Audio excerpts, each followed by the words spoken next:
Good afternoon बंधुरा एकेबारे launch निये चले आसलाम। तबे हाँ आज के भात ना, आज के खाচ্ছি আমি চিড়ে আর দুধ, কলা নেই।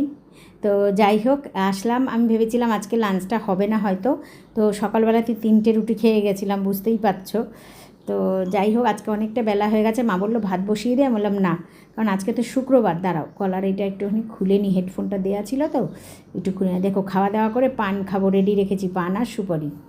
ঠিক আছে, কয়েকদিন ধরে খাচ্ছি, মুখে না রুচি ভালো লাগছে না গো খেতে কিছু, তার জন্য এটা খাবো। আর ভাতের থেকে এখন আমার ভাত খেতে ইচ্ছা করছে না, ভাতের থেকে এই দুধ চিড়াটা খেতে বেশ ভালো লাগবে। এটার মধ্যে একটু মিষ্টি দেওয়া আছে। আর এই দেখো একটা জিনিস দেখো, আজকে ছেলের ঘড়িটা পরে গেছি জানো। আজকে যখন আমি রেডি টেডি হয়ে বেরোচ্ছি তখন দেখি কি ঘড়ির মধ্যে আমার ব্যাটারিটা শেষ, ব্যাটারি নেই। তো বন্ধ ঘড়ি তো পড়ে না।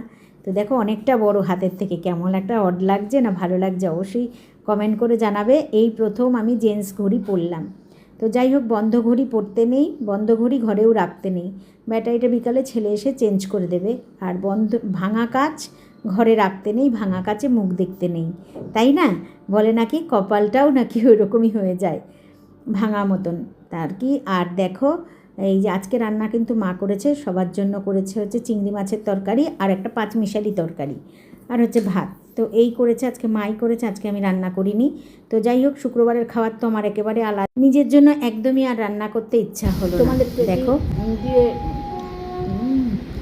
শুনতে পারলে টয় ট্রেনের আওয়াজ। আজকে আমি একটা খুব বড় মিস করেছি জানো, সামনে দিয়ে টয় ট্রেনটা ছাড়ছিল কিন্তু আমি ফোনে ক্যাপচার করতে পারলাম না।